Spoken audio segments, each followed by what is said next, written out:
Hi, welcome to Soul Food Ministries and Outreach. I'm Henriette Hobson. Thank you for tuning in. Welcome to all the ministry here. No more Jim Crow, craft ministry, gardening ministry, whatever it is that's going on here is ministry.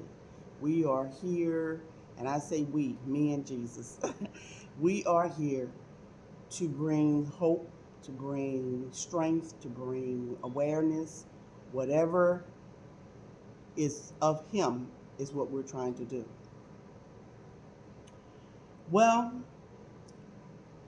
there were several things I wanted to talk about. I wrote them down now. I forgot what it is. But there was, particularly something came to my mind to speak on is about, first of all, not taking things at face value when you see them.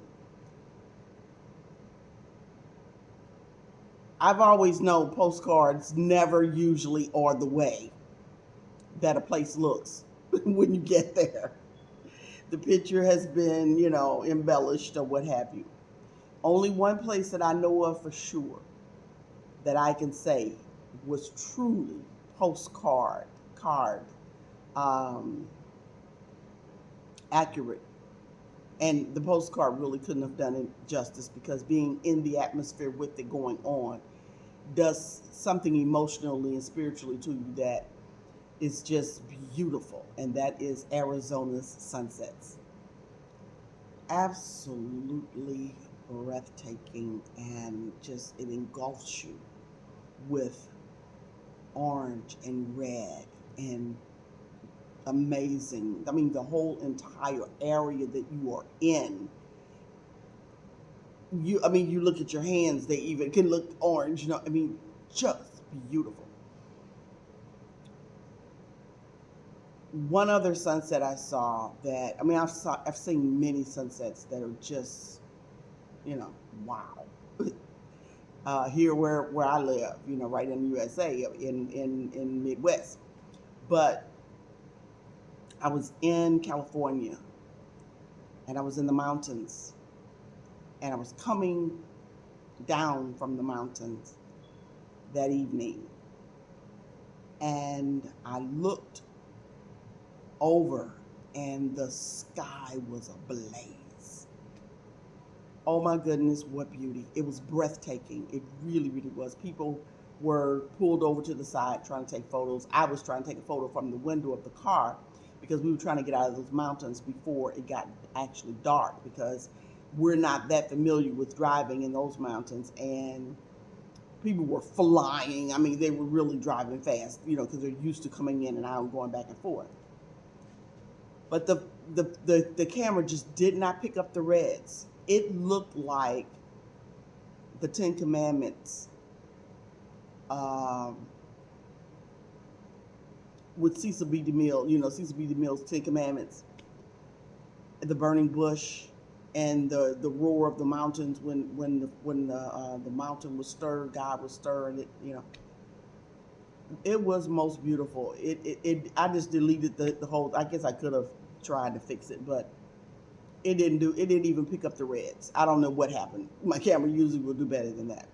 I tell you what's wrong with it. T-Mobile has changed the format of my whole entire phone so many times. Enough said on that. So, um, but I have, always and do believe in exploring the area around you, your own backyard, so to speak. Instead, excuse me, your own state, your own city, your county, wherever it is you live, found with the little hidden knickknacks and gems that are there, that you don't even know exist, and then maybe a state over that's just borderline there, something that might be 45 minutes to an hour, maybe an hour and a half from you, can be absolutely beautiful, and you can have such a wonderful time. I love to ride and drive, so the trip itself is, you know, relaxing and fun and what have you. This year we have gone to several different places, and I've been very disappointed in some of the things that you look at the magazine, even call before you go, and particularly these were farms that grew and grow sunflowers, and so it's maybe an hour, hour and a half, whatever away, and it was something featured on television. So, I just, okay, this is going to be great. Well, it's been like a week and a half later. And it was one of those pick your own farms, and I thought that would be great. I could get me some, because I am just having I don't everywhere I have gone that they've had farms, the fruit and vegetables are just not up to par. You don't have hardly any of them, and then they are just not. So because I thought, of course, I thought it was just me, because I'm just having a good time with planting, watching things grow, and it's therapeutic for me. So I just kind of thought it was me. But when I got to some of these different local farms, that I'm like, what is going on? Okay, so that was it. The stuff was scrawny, wasn't hardly any of it. Really bad. I mean, strawberries, we were in strawberry season. They were so tiny that I almost didn't buy them, but I just to support the local, I went on to purchase a container of them. And one thing about them, they were extremely sweet. They were really sweet and good as far as taste, but they looked horrible. Little tiny things.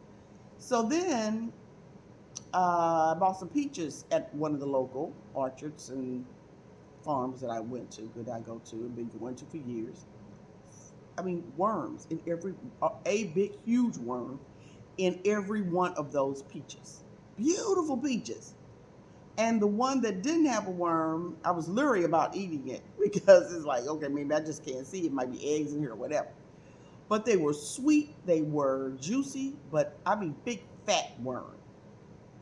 And so I thought, so I had to throw it away. I'm leery about buying anything else out of there. If they would put that out, because the worm was on the peach where you could see it, but I couldn't see it with the lighting that I was in, and I thought it was just some green that where it hadn't ripened up completely yet, and I thought it'll no. So anyway, we went to this wanted to go to the sunflower. Drove looking for this thing, and drove by this place that they said was the place. And I'm going to the one that I saw on the show on the news.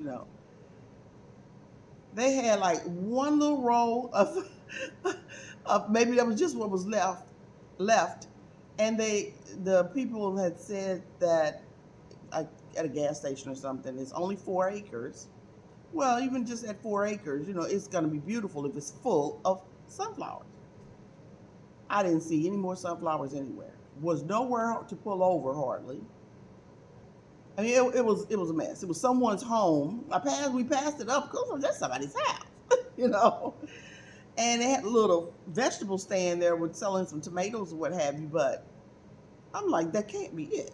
I didn't even bother to take a picture of it because it was like, let's get out of here. Because people were getting angry with us because we were, trying to, drive slow or enough to be able to turn in when the time came. You know how some people are, and they, these guys with these trucks, man, they can be so irate and so ridiculous, and riding you, what have you.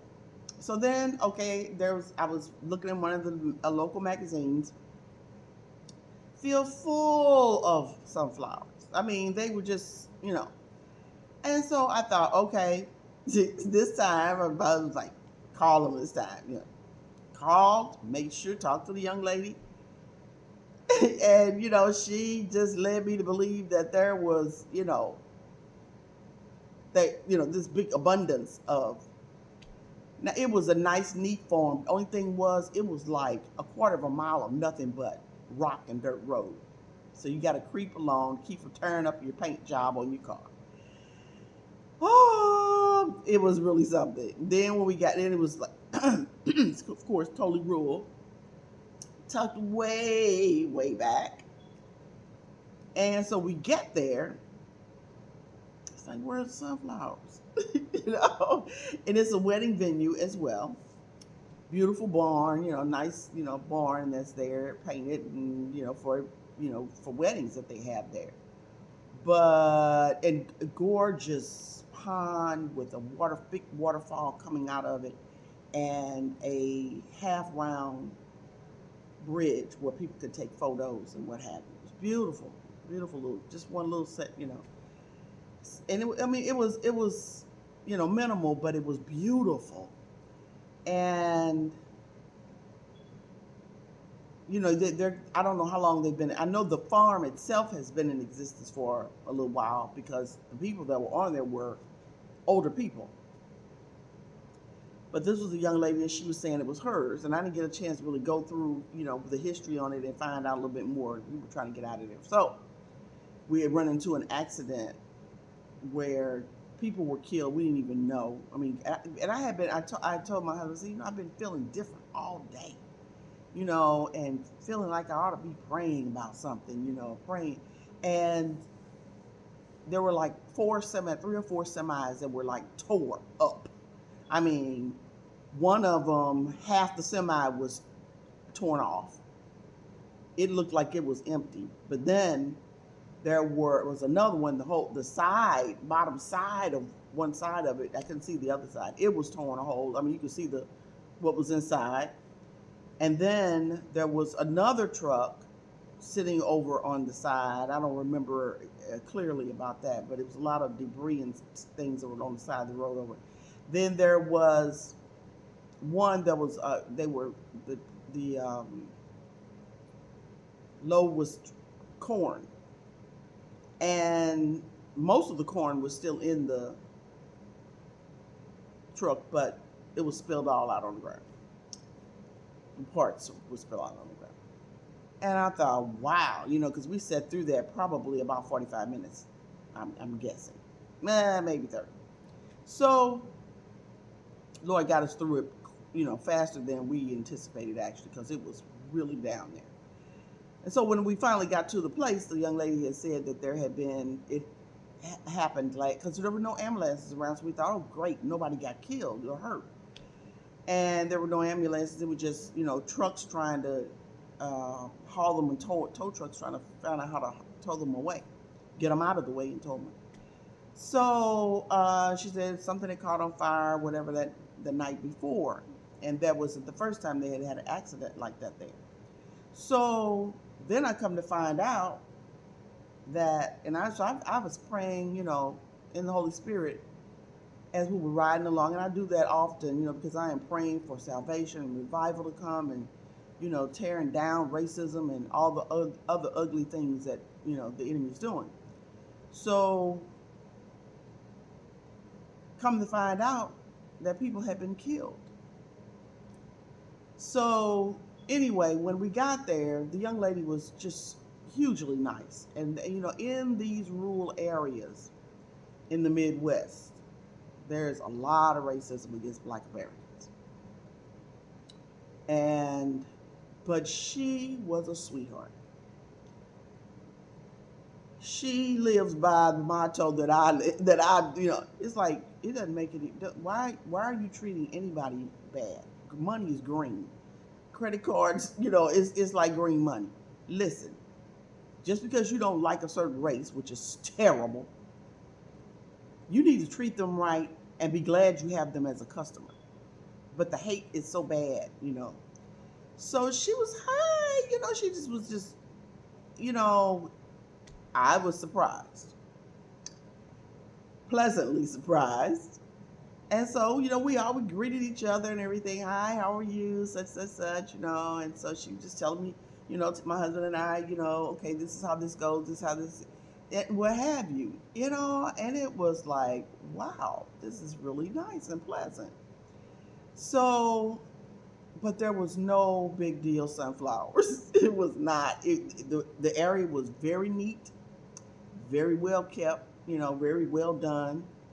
But and beautiful sunflowers that were there, but it was only a few rows of, little sunflowers and zinnias and other flowers that are seasonal right now, and some herbs and things, just. But it was the misleading that this was this huge, flower, at least an acre of them or something, or the whole area that was there full, and it wasn't. And I wanted the roots to it because I wanted to plant them when I got here so they could last through till I guess as long as they last the rest of the summer and the beginning of fall or what have you. And she said, well, if you get them, and I was gonna get some. If you get them, these seeds you can replant and you can be for sure they're gonna come up. She said, but you can buy there's seeds that you can't hardly buy seeds anymore that will actually regrow whatever. I said, yeah, you're right. I do know about that. And I'm planning on getting some shit. We have farm fresh eggs. I wanted some farm fresh eggs, really good eggs. But I ended up forgetting about it and trying to hurry up and just go before it got too late. Didn't know what we're going to run into traffic wise. But it's like, when you mislead people into thinking, and maybe she didn't think she was misleading me. And when you take out the time and the energy and the money and what have you to go to these places, putting the miles on your car and what have you want a good experience. But that doesn't deter me, because it wasn't all their fault, for sure. Um, but you learn your own town and your own county and region where you are because there's so much more there you have no idea. No idea. Now, one of the things that really amazed me as I drive through rural areas is how much land is there and is hidden and is tucked away. And Black people have no clue that it's there. And it's been hidden from us. They don't want us to have any part with it or even know it exists. And sometimes, you get some, pretty wretched people, but that way they, will treat you because they don't like the color of your skin or whatever. But then you got the others that will wave and will be nice. You know what? Leaving this young lady and the experience that we had with her. Now, she called in the cavalry because she was there by herself and it was two Black people. I know she called them because they were coming in like, but she never let on that she was nervous or afraid or anything. She was, she just kept the same pleasant demeanor no matter what. And I thought, wow, if we could only have unity and get along and not be afraid of one another. I mean, fear has been put in people of other people. But that feeling of getting along with anyone, no matter what your color, no matter what your economic status, no matter what. I mean, there was a hope there that God seemed like that. I know it had to be Him that He had put in me because earlier that day I had been just kind of edgy and just in prayer because just wasn't feeling, you know. And I know a lot of it, and whenever, I begin to pray in the spirit when something like this starts coming up for my family, and to cover and what have you, and the blood of them. So anyway, it's to encourage you. This is a short one, hopefully, and to encourage you, get out there, enjoy your own, find your own treasures within your own environment. Yes, go beyond if you can afford to do it and what have you. But there are so many fun things. There are different fountains and um, caves and picnic areas and what have you. There was one that was in Illinois that we would go to, and when we got there the last time, besides the racist horrors, um,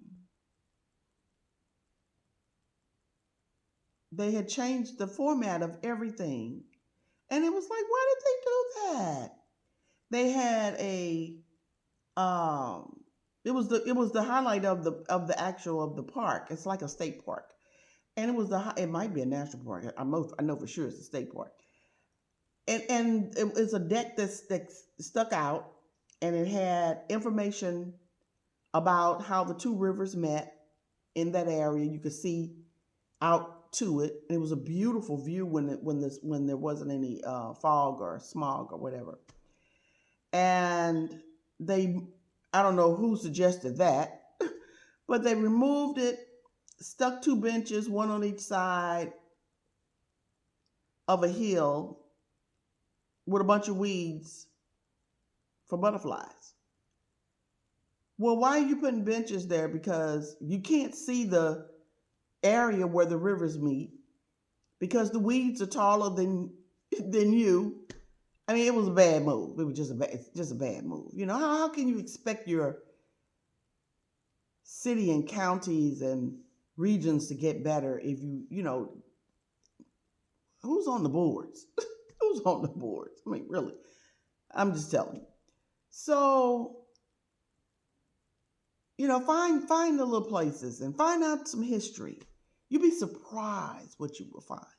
And there's a lot of lies out there that history's been twisted and lied, to make it look like one set of people did something when it actually somebody, it wasn't even, it really wasn't them, and the combination of other races were involved in it, what have you.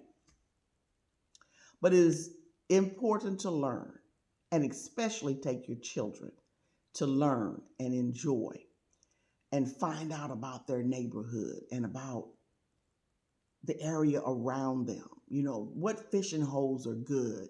Children need to go fishing safely. Someone that's going to watch them so that they, can't fall in and, if they don't know how to swim or whatever. And, fishing, I think, is good for anyone and everyone. It is the most relaxing and fun. And if you're just out there, people, I've seen police officers on breaks out there with a fishing pole in their uniforms. I'm trying to wipe away, probably all the turmoil and whatever stress they're dealing with just while they're on their lunch break, you know, at conservation areas and what have you. So anyway, just wanted to bring that to you to enjoy the rest of the summer wherever you are. God loves you very, very much. He made provision for us, no matter how bad it looks and seems. Don't take your life over it because it can be turned around. Most definitely. God said with God, your faith in God, your hope in Him, all things are possible. And we have to remind ourselves of that because the enemy will tell us all the other things, so many negative things that are going on. I mean, it's like, oh my God, and mental health is such a huge thing now. Everyone is feeling stressed and either paranoid or so angry and hopeless because this or that or the other, the candidate that they don't have or like or blah, blah, and it's like, no, that's the reason why the Lord says, if you keep your mind stayed on me, He said, I will keep you in perfect peace.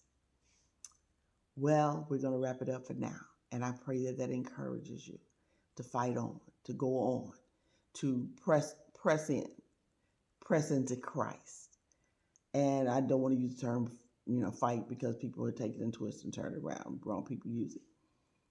But press on into Him. It's just a matter of pressing in, not letting up. letting the enemy that's telling you something different, that seems hopeless or not good, that you're not going to give up. I say it all the time. I said it today. I walked through, never going to quit, never giving up. It's on till the end. I'm, I'm staying in this, and we're, as the disciples said to Jesus when they were um, walking, they were all gathered, and Jesus made a statement: if you're going to be one with me. And see, people were not listening, not in faith, not in the spirit. He said, you're going to have to eat my flesh and drink my blood. Well, that means by faith. And they took it as a literal. And many of them walked away, hundreds walked away. And he looked at his 12 and he said, so what's it going to be with you guys? I'm paraphrasing, of course. You gonna leave me too? And Peter, good old Peter, he spoke up and said, but where are we going to go, Jesus? You're the one with eternal life. Go where? To who? To whom? What else? What else is out there? You're it. I'm not going anywhere. I don't know about these guys, but I'm staying, And I'm with Peter, I am here. I am here to stay. It is the only way. It is the only way. There may be different ways to get healed. It may be, but there is only one way into Christ and into that holy city.